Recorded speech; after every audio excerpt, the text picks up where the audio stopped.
स्वागत है आप सभी का। आपके साथ मैं हूं स्वप्निल। शुरुआत करेंगे बड़ी खबर से जो बाड़मेर से है। यहां आकाशीय बिजली गिरने से चाचा और भतीजी की मौत हो गई। सिणधरी उपखंड क्षेत्र के चाडो की ढाणी में ये घटना सामने आई है, जहां बिजली गिरने से चाचा और भतीजी की मौत हुई है। दरअसल उन्हें पहले हॉस्पिटल पहुंचाया गया, जहां डॉक्टरों ने उन्हें मृत घोषित कर दिया। बाड़मेर से ये बड़ी खबर है। चाडो की ढाणी जो जगह है इस इलाके में, जो कि सिणधरी उपखंड क्षेत्र में पड़ता है, इस इलाके में आकाशीय बिजली गिरी, जिसकी चपेट में आ गए एक चाचा और भतीजी। उन्हें आनंद फानन में अस्पताल ले जाया गया, जहां डॉक्टरों ने दोनों को मृत घोषित कर दिया। और इधर बारा के लिसाड़िया गांव में खेत पर काम कर रहे मजदूर की आकाशीय बिजली की चपेट में आने से मौत हो गई। साथ ही वहां कुछ और लोग थे, 2 महिलाएं और एक बच्चा, वो भी इसकी जद में आए और झुलस कर घायल हो गए हैं, जिन्हें हॉस्पिटल में भर्ती करवा दिया गया है।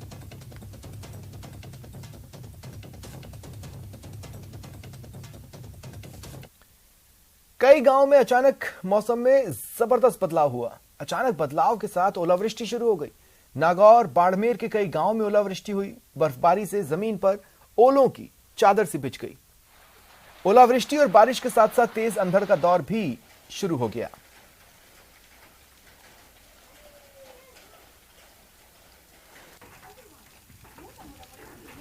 और देखिए, नागौर की तस्वीरें आपको विशेष तौर पर दिखाना चाहते हैं।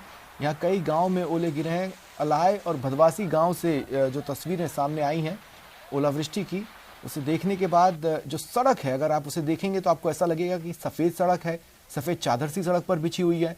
बहरहाल अलाय भदवासी गांव में ज़बरदस्त ओलावृष्टि हुई। कई हिस्सों में ज़िले के आंधी चली है जमकर, बूंदाबांदी भी हुई है, बारिश भी हुई है।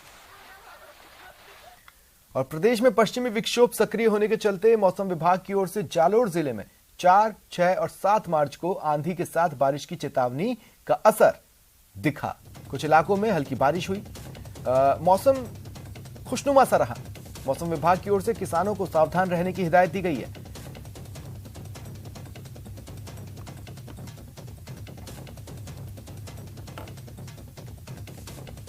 प्रदेश में एक बार फिर से पश्चिमी विक्षोभ सक्रिय होने के चलते साफ तौर से जालोर जिले में इसका असर देखने को मिला है।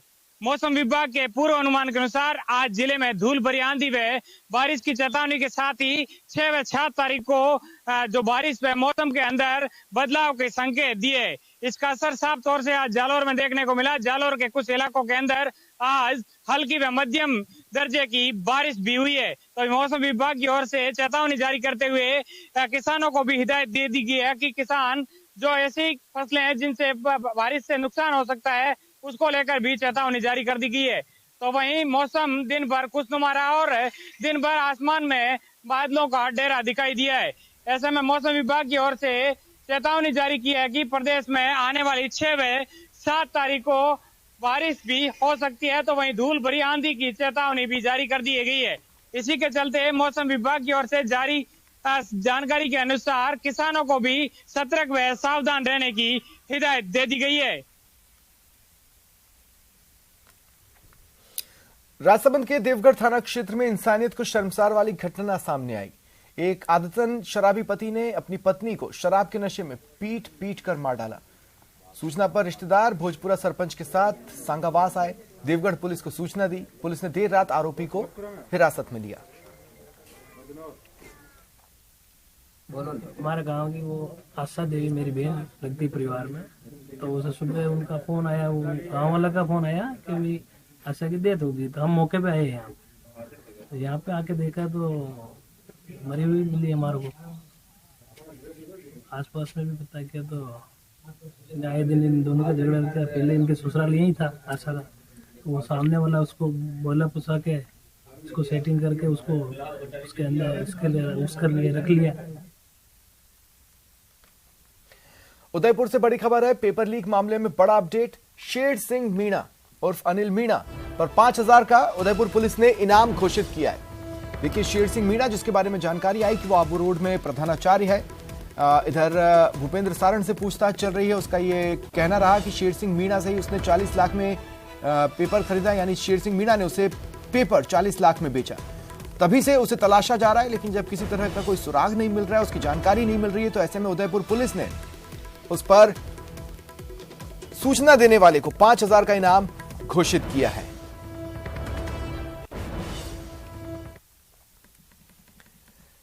चलिए बढ़ेंगे आगे। जयपुर में पेपर लीक के खिलाफ बीजेपी ने बड़ा प्रदर्शन किया। पुलिस ने कार्यकर्ताओं पर वाटर कैनन का इस्तेमाल किया।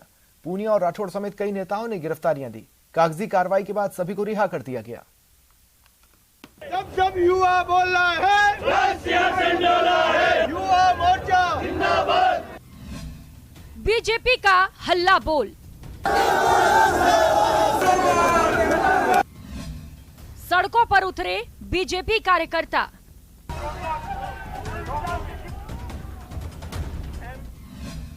हंगामा बढ़ता देख पुलिस ने दिखाई सख्ती।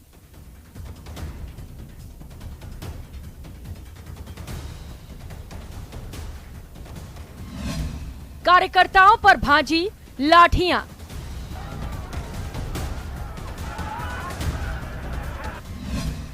वाटर कैनन से की रोकने की कोशिश।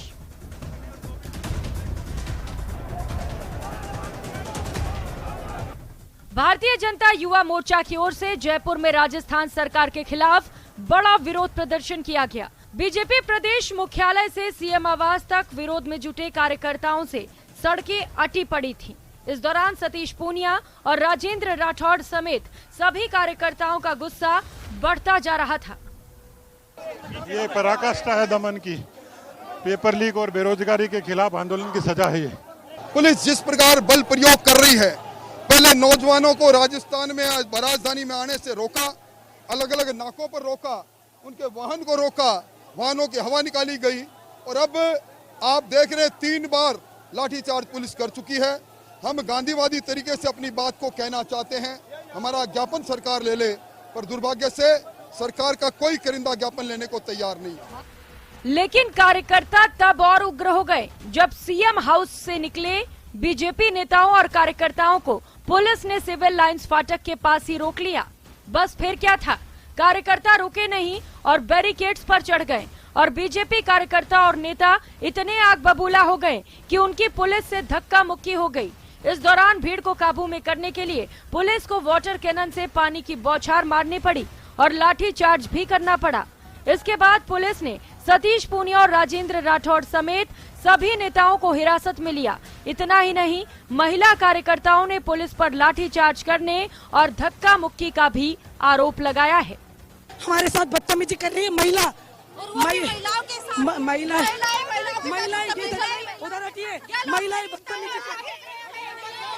बदतमीजी कर रहे हैं।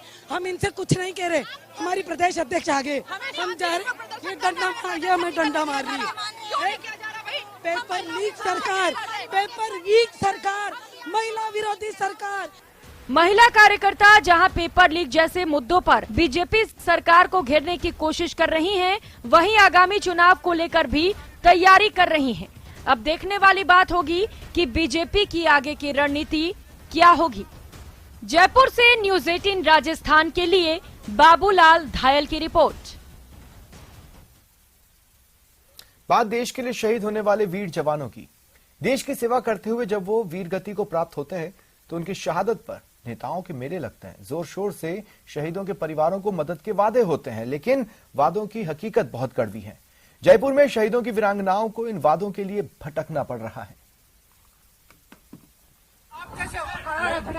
पीछे चलो, महिला क्या चलो, पीछे चलो, महिला क्या कार्ड है। प्रदेश की राजधानी जयपुर, जहां पुलवामा में शहीद हुए जवानों की वीरांगनाएं अपनी मांगों को लेकर लगातार धरना दे रही हैं, लेकिन वीरांगनाओं का आरोप है कि पुलिस ने इन वीरांगनाओं से मारपीट की है, उनसे बर्बरता की गई है।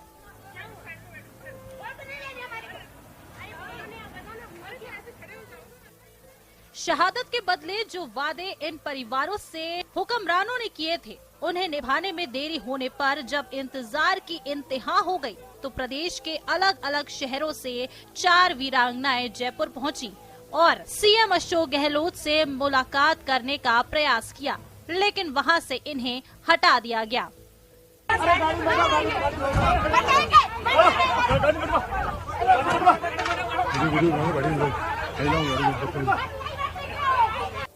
इसके बाद से लगातार ये शहीद स्मारक पर धरना दे रही हैं। जब सरकार की अनदेखी से वीरांगनाएं थक गईं, तो उन्होंने राज्यपाल से मुलाकात कर इच्छा मृत्यु की इजाजत मांगी। राजभवन से लेकर इन वीरांगनाओं ने सीएमआर पहुंचकर सीएम अशोक गहलोत से मुलाकात करनी चाहिए, लेकिन पुलिसकर्मियों ने इन्हें वहां पहुंचने नहीं दिया।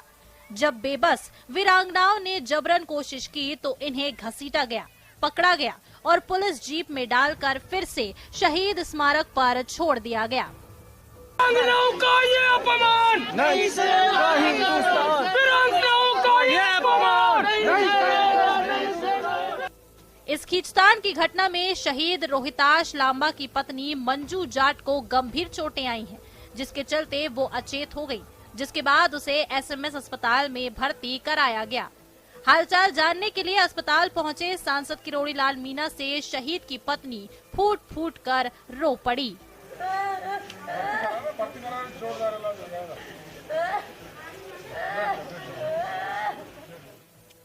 14 फरवरी साल 2019 में पुलवामा में सीआरपीएफ के एक टुकड़ी पर आतंकवादी हमला हुआ था। इस हमले में राजस्थान के 5 वीर सपूत शहीद हो गए थे। उस समय राज्य सरकार के कुछ मंत्री शहीदों के अंतिम संस्कार में शामिल हुए और शहीदों के परिवार को कई वादे किए, जिनमें से कुछ वादे आज 4 साल बाद भी पूरे नहीं हुए हैं। उन वादों को सरकार को याद दिलाने के लिए शहीद की वीरांगनाओं को भटकना पड़ रहा है, दर दर की ठोकरें खानी पड़ रही हैं। जयपुर से न्यूज़ 18 के लिए सचिन शर्मा की रिपोर्ट।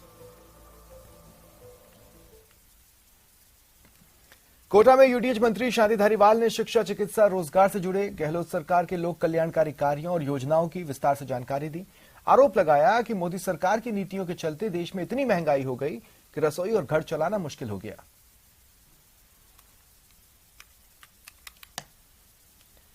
महिला एवं बाल विकास मंत्री ममता भूपेश आज झुंझुनू के दौरे पर रहीं। सर्किट हाउस में पत्रकार वार्ता की और झुंझुनू को लेकर हुई बजट घोषणाओं को सामने रखते हुए कहा कि इस बार सीएम गहलोत ने हर बार की तरह हर वर्ग का ख्याल रखा है। ढर्रा चला रहा था पुराना कि एक बार बीजेपी एक बार कांग्रेस, इस बार ये ढर्रा टूटेगा। हमारी सरकार दोबारा रिपीट करेगी, क्योंकि हम लोगों ने लोगों की सोशल सिक्योरिटी के बारे में, आम जन को किस तरह से राहत मुहैया कराई जाए, आम जन को किस तरह से बचत के साथ जोड़ा जाए, उनके परिवारों की सुरक्षा को कैसे रखा जाए, उनके स्वास्थ्य की चिंता कैसे की जाए, इन तमाम चीजों को लेके हम लोग बहुत गंभीर हैं। प्रदेश के प्रभारी मंत्री गोविंद राम मेघवाल श्रीगंगानगर दौरे पर रहे। यहां कलेक्ट्रेट परिसर में वे मीडिया से मुखातिब हुए। उन्होंने कहा, बजट के जरिए सीएम गहलोत द्वारा आम जन को राहत देने की कोशिश हुई। घोषणाओं को जल्द से जल्द धरातल पर उतारने के लिए सरकार हर संभव कोशिश में जुटी है। पिछली बार ओपीएस दी थी कर्मचारियों को, इसमें जो नगर ये जो निगम है, बोर्ड है, उसमें भी ओपीएस लागू कर दी। और आपने इसमें देखा कि किसान को 100 यूनिट बिजली फ्री, किसान ही नहीं आम उपभोक्ता को 100 यूनिट बिजली फ्री की है। और किसान का जो ट्यूबवेल है उसमें 2000 यूनिट बिजली देने का काम बड़ा ऐतिहासिक काम हुआ है। गंगानगर में 325 करोड़ का जो कॉलेज दिया है, उसके अलावा भी यहाँ नर्सिंग कॉलेज, छात्रों के लिए जो रेजिडेंट डॉक्टर है उनके रहने के लिए हॉस्टल बन रहे हैं। ये हमारे लिए बहुत खुशी का विषय है। और सबसे बड़ी बात है कि आज हमारे 33 जिले हैं, 33 जिलों में 33 मेडिकल कॉलेज, जो 3 जिले बचे थे, उनको भी इनमें सम्मिलित कर लिया गया है। पिछली बार ओपीएस दी थी कर्मचारियों को, इसमें जो नगर ये जो निगम है, बोर्ड है, उसमें भी ओपीएस लागू कर दी। और आपने इसमें देखा कि किसान को 100 यूनिट बिजली फ्री, किसान ही नहीं आम उपभोक्ता को 100 यूनिट बिजली फ्री की है। और किसान का जो ट्यूबवेल है उसमें 2000 यूनिट बिजली देने का काम बड़ा ऐतिहासिक काम हुआ है। गंगानगर में 325 करोड़ का जो कॉलेज दिया है, उसके अलावा भी यहाँ नर्सिंग कॉलेज, छात्रों के लिए जो रेजिडेंट डॉक्टर है उनके रहने के लिए हॉस्टल बन रहे हैं। ये हमारे लिए बहुत खुशी का विषय है। और सबसे बड़ी बात है कि आज हमारे 33 जिले हैं, 33 जिलों में 33 मेडिकल कॉलेज, जो 3 जिले बचे थे, उनको भी इनमें सम्मिलित कर लिया गया है। और अब खबर प्रतापगढ़ से, जहां कृषि विपणन मंत्री मुरारी लाल मीणा ने सर्किट हाउस में पीसी की। उन्होंने सरकार की उपलब्धियां गिनाई, साथ ही कहा यह ऐतिहासिक बजट महंगाई से राहत देने वाला है। मैंने बीजेपी के विधायक भी देखे हैं, मैंने बीजेपी के एमएलए भी देखे हैं, मैंने बीजेपी के यहाँ पे काम भी देखे हैं। आप खुद देख लो कि प्रतापगढ़ जिले को व्यक्तिगत इंडिविजुअल उस जिले को इतने बजटों में काम मिले हैं। अपने जो पिछले मेरे पास में ये आंकड़े हैं, मतलब 19-20, फिर 20-21, फिर 21-22, फिर 22-23 और फिर 23-24, मतलब 98 बजट में जिस जिले का नाम 98 बार लिया गया हो, बहुत बड़ी बात है। राज्य सरकार द्वारा महंगाई से राहत विषय पर प्रदेश भर में संवाददाता सम्मेलन हुए। इसी कड़ी में बूंदी आए खेल राज्य मंत्री अशोक चांदा ने भी पीसी की। उन्होंने कहा, इस साल का बजट बचत राहत बढ़त वाला रहा, यानी आमजन को पैसे की बचत होगी, महंगाई से राहत मिलेगी, राजस्थान आगे बढ़ेगा। उन्होंने कहा, केंद्र सरकार की नीतियों ने भारत की अर्थव्यवस्था को चौपट कर दिया है। 2008, 2013, 2018 3 चुनाव हुए। तीनों चुनाव में कांग्रेस को 1-1 सीट मिली, बीजेपी को 2 सीट मिली। ये पहला चुनाव होगा 2023 का जिसमें 3-0 से कांग्रेस पार्टी जीतने वाली। आज आप मेरी बात नोट कर लें और रिजल्ट आएगा उस दिन अपन वापस बैठेंगे। कोटा में आज से शुरू हुए लघु उद्यम महाकुंभ में क्रेता विक्रेताओं के जमावड़े के बीच केंद्रीय लघु सूक्ष्म एवं मध्यम उद्यम मंत्रालय के केंद्रीय मंत्री नारायण राणे ने लोकसभा स्पीकर ओम बिरला के साथ 3 दिवसीय औद्योगिक मेले और प्रदर्शनी का उद्घाटन किया। उद्घाटन समारोह में केंद्रीय मंत्री ने शिक्षा नगरी के साथ कोटा को इंडस्ट्री हब भी बनाने का आह्वान किया। कहा कि मारवाड़ियों की व्यापार में पूरे देश में धाक है, लेकिन कोटा में ही लघु उद्यमों का आंकड़ा बेहद फिसड्डी है।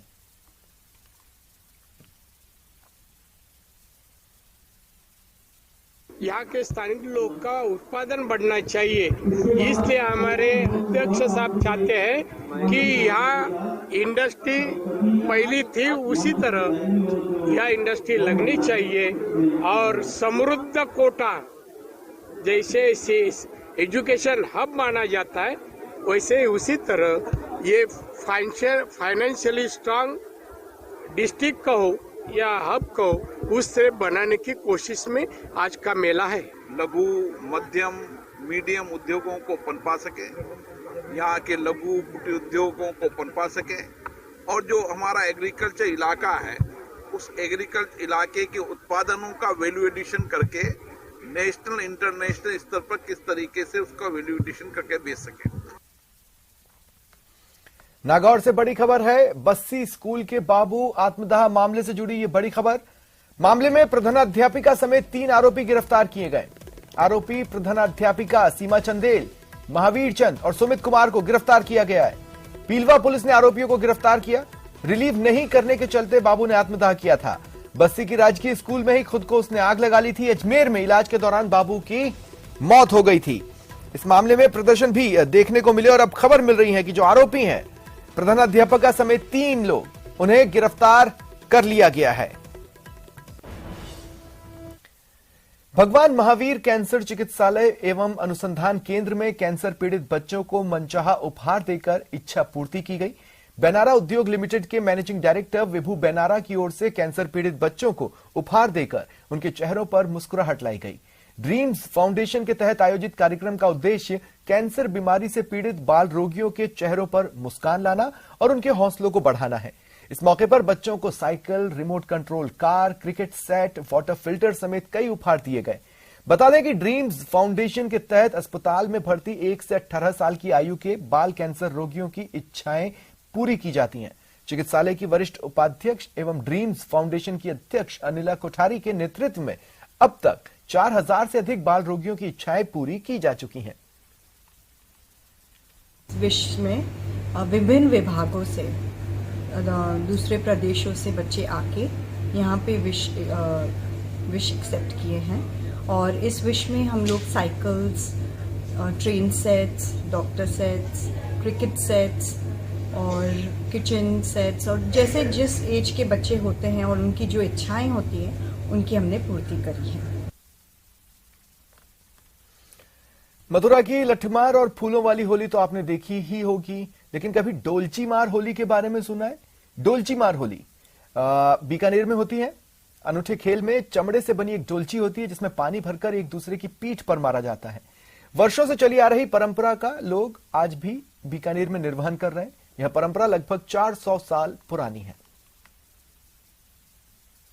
आपसी प्रेम और भाईचारे का संदेश देता हुआ यह बीकानेर नगरी में, जहां सैकड़ों साल से आरस और व्यास जाति के मध्य पानी की डोलची का खेल खेला जाता है, आज भी यह ऐसा मौसम होने के बावजूद भी आपने देखा कि सैकड़ों की तादाद पर जहां एक और महिलाएं छतों पे खड़ी हुई इस खेल को निहारती थी। समझदार लोगों ने एक मित्रता का भाव रखने के लिए इस पानी का खेल शुरू किया और बड़े सौहार्द के साथ यह परंपरा आज वर्षों से चली आ रही है। राजस्थान जाट समाज द्वारा कल जयपुर में जाट महाकुंभ होने जा रहा है। जाट महाकुंभ की तैयारियों को लेकर राजस्थान जाट युवा महासभा ने प्रेस वार्ता कर मीडिया को जानकारी दी। राजस्थान युवा जाट महासभा के कुलदीप ढेवा ने बताया, आयोजन में लाखों की तादाद में समाज बंधु पहुंच रहे हैं, तैयारियां पूरी कर ली गई हैं। संरक्षक महेश मावलिया ने बताया कि समाज अपने हक के लिए सामूहिक रूप से महाकुंभ से हुंकार भरेगा और जाट समाज के हक के लिए एक जाजम पर समाज आ रहा है। जाट समाज एक जाजम पर बैठ के ये निर्णय लेगा कि आइंदा ये सरकारें जाट समाज को छेड़े नहीं। जैसे हमारा आरक्षण है तो केंद्र से 27% मिल रखा है, लेकिन इन्होंने 21 कर दिया, 21 में से 12 कर दिया। तो हम चाहते हैं कि इमीडिएटली एक तो 27% हमारा आरक्षण हो और दूसरा कि जातिगत जनगणना हो, क्योंकि जितनी जिसकी संख्या है उस आधार पर हमें हमारा हक मिलना चाहिए। कोटा के छत्रपुरा इलाके में 16 साल के स्कूली स्टूडेंट ने जहर खाकर सुसाइड कर लिया। मृतक सूरज कुमार बिहार के मुजफ्फरपुर का रहने वाला था। छत्रपुरा इलाके में मम्मी पापा के साथ रहकर 10वीं की पढ़ाई कर रहा था। सूरज की मौत के बाद परिजनों का रो रो कर बुरा हाल है। 10वीं कक्षा की परीक्षा के तनाव में बताया जा रहा है कि छात्र ने यह कदम उठाया। साहब ये तो मतलब नहीं, मैंने नाइट में ड्यूटी चल गया, मेरी मिसेज भी काम कर दिया, भाई का पता नहीं क्या कर लिया जी, बेटा है भी मार करा। पिताजी का नाम है पूनो कुमार सिंह, जाति ब्राह्मण, उम्र 16 साल, बिहार का रहने वाला है। अभी वर्तमान में 3E14 छत्रपुरा तालाब में रहते हैं जी। तो सुबह सूचना मिली कि भाई इसने पढ़ाई के लेके डिप्रेशन में आके और कोई अज्ञात जहरीला पदार्थ खाने से MBS में लाए थे और दौरान इलाज उसकी मौत हो गई थी और पोस्टमार्टम करवा के। ये कोटा में कितने साल से रह रहे हैं सर? इनके पिताजी 7-8 वर्ष से रह रहे हैं। खबर झालावाड़ से, जहां हनोतिया रायमल गांव में एक दलित युवक की बेरहमी से पत्थरों से कुचलकर हत्या कर दी गई। युवक का शव गांव के पास ही स्कूल के एक पुराने खंडहर में पड़ा मिला। पुलिस के अनुसार हत्या के शिकार युवक की पहचान दुर्गेश मेघवाल के रूप में हुई है। वह हनोतिया हिंदू सिंह का रहने वाला था, मजदूरी का काम करता था। शुक्रवार रात गांव के एक व्यक्ति के खेत में खेती का काम करने गया। बाद में देर रात एक शादी की निकासी में भी शामिल हुआ, लेकिन उसके बाद घर नहीं लौटा।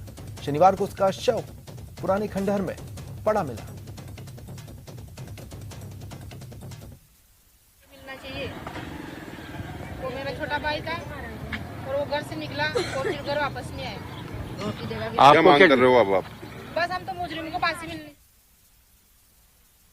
जयपुर से बड़ी खबर है। मुख्यमंत्री अशोक गहलोत का दिल्ली, मुंबई और पुणे दौरा। कल शाम 4 बजे स्पेशल प्लेन से मुख्यमंत्री अशोक गहलोत दिल्ली के लिए रवाना होंगे। दिल्ली में इंडियन विमेन स्पोर्ट्स अवार्ड में शिरकत करेंगे। फिर रात 11 बजे दिल्ली से मुंबई के लिए वो रवाना हो जाएंगे। 6 मार्च को दोपहर 12 बजे मुंबई से पुणे के लिए रवाना होंगे। पुणे में एक स्थानीय कार्यक्रम में वो शरीक होंगे। फिर दोपहर 1:30 बजे पुणे से स्पेशल प्लेन से जोधपुर के लिए रवाना हो जाएंगे और दोपहर 3 बजे जोधपुर पहुंचेंगे। फिलहाल इतना ही। नमस्कार।